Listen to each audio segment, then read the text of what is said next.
Hello विद्यार्थियों, आज हम कक्षा 9th के गणित विषय के उपचारात्मक शिक्षण कार्य पुस्तिका का पूर्व आंकलन जो कि पेज नंबर 1 पे है उसका अध्ययन करेंगे। आज हमारे पूर्व आंकलन में पहला प्रश्न ये है कि प्रथम 5 अभाज्य संख्याओं का औसत क्या है। प्रथम 5 अभाज्य संख्या कौन कौन सी होती है? पहली अभाज्य संख्या होती है 2, दूसरी 3, 5, 7 और 11। ये प्रथम 5 अभाज्य संख्या।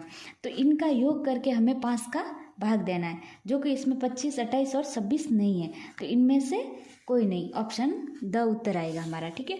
और प्रश्न नंबर 2 ये कहता है कि 11 से भाजकता का नियम क्या है। 11 के भाजकता का नियम ये है कि विषम पदों का योग तथा सम पदों के योग का अंतर है वो 11 का गुणन जो यहाँ शून्य होना चाहिए। ठीक है।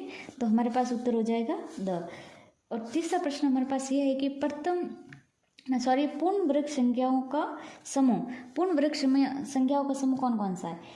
1 है, 4 है और 9 भी है, और 9, 16 और 36 भी है, और 1, 81 और 121 भी है। तो इसमें से हमारे पास उत्तर कौन सा होगा? द, यानी कि उपयुक्त सभी, यानी कि तीनों ऑप्शन है वो पूर्ण वर्ग संख्याओं का एक समूह है। अब हमारे पास चौथा क्वेश्चन ये है कि 111 का वर्ग फल क्या होगा, यानी कि 111 को 111 से गुणा करेंगे तब हमारे पास क्या आंसर आएगा। वो आंसर हमारे पास क्या आएगा? 12,321। तो इसका आंसर क्या हो जाएगा? सी। इसी प्रकार अब हम करते हैं 5वां क्वेश्चन। 5वां क्वेश्चन हमारे पास ये है कि 1/2 में से घटाना 1/3 और प्लस यानी कि ऐड करना 1/6। तो इसको हम क्या करेंगे? पहले क्या लेंगे? इसका एलसीएम। एलसीएम लगे 6 आएगा, फिर यहाँ क्या आएगा? 3, यहाँ आएगा 2। तो ये हो जाएंगे ऊपर, 3 में से 2 जाएगा और प्लस 1 करेंगे तो हमारे पास आंसर आएगा 2/6 भी आएगा और 1/3 भी आएगा। तो आंसर क्या होगा? और स, यानी कि दोनों होंगे। ठीक है। और उसी प्रकार हमारे पास 6वां क्वेश्चन ये है कि ये हमें दे रखा है एक समीकरण। इसमें से हमें x² का गुणांक ज्ञात करना है। x² का गुणांक कौन सा है? x² कौन सा पद है ये? तो इसके गुणा में क्या है हमारे पास? -6 है, -4 है। तो हमारे पास x² का गुणांक क्या होगा? -4 होगा। ठीक है। तो हमारा आंसर क्या होगा? ऑप्शन होगा। 7वां क्वेश्चन ये बोल रहा है कि y² में से -y² घटाने पर हमें क्या प्राप्त होगा, यानी कि y² में से -y² हमें क्या करना है? घटाना है। तो ये माइनस माइनस क्या हो जाएगा?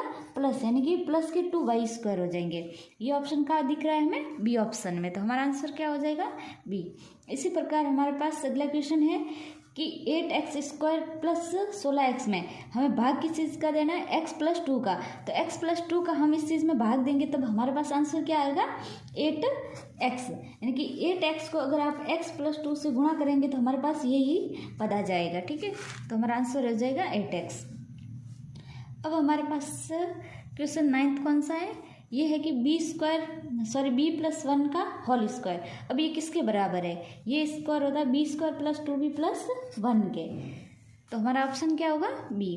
इसी प्रकार 10वां क्वेश्चन हमारे पास ये है कि 204 का स्क्वायर माइनस करना है 96 का स्क्वायर। तो ये संख्या, इसमें से आप इसका स्क्वायर करके फिर इसका स्क्वायर करके माइनस करेंगे तब हमारे पास आंसर आएगा 32,400।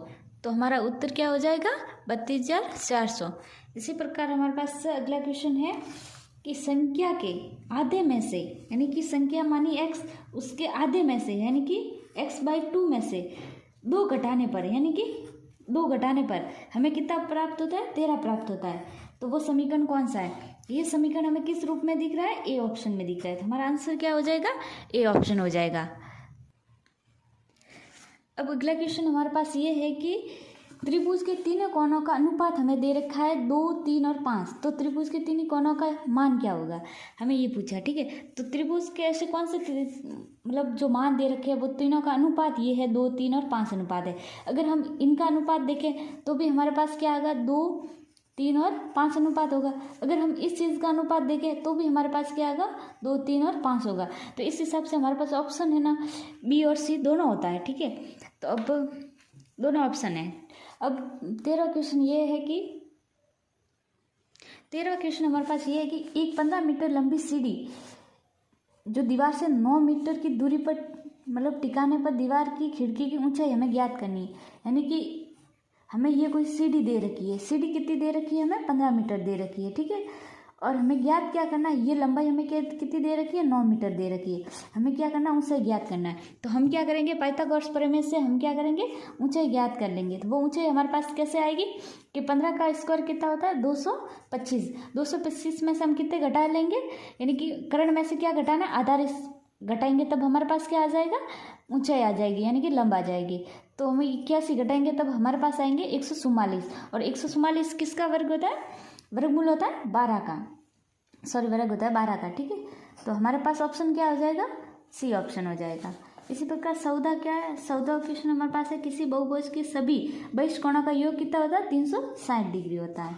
और दो पूर्व कोणों का अंतर 20 डिग्री हो तो वे कौन से कोण होंगे, पूर्व कोण किसे कहते हैं, जब दो कोणों का योग 180 डिग्री हो। तो हमें कौन से ऑप्शन में ये दिख रहा है कि दोनों कोणों का योग 180 हो, इसमें तो हमारे पास 220 हो गए, तो ये गलत है, ये भी गलत है, ये है जो कि उसमें योग भी कुल कितना हो रहा है, 180 हो रहा है, और अंतर भी दोनों के बीच में कितना है, 20 डिग्री का अंतर है। तो हमारे पास ऑप्शन कौन सा हो जाएगा, सी ऑप्शन हो जाएगा। इसी प्रकार हमारे पास 16वां क्वेश्चन ये बोल रहा है कि एक आयताकार शीट की लंबाई 14 सेंटीमीटर है, कितनी है, 14, ठीक है।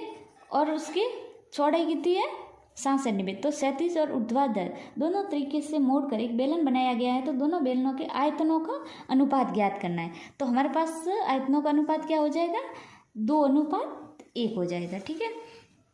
क्योंकि हमारे पास ऊंचाई का अनुपात भी होगा 14:7, तो इसको कट करेंगे तब हमारे पास क्या रहेगा, 2:1 रहेगा। तो हमारा आंसर क्या हो जाएगा, 2:1।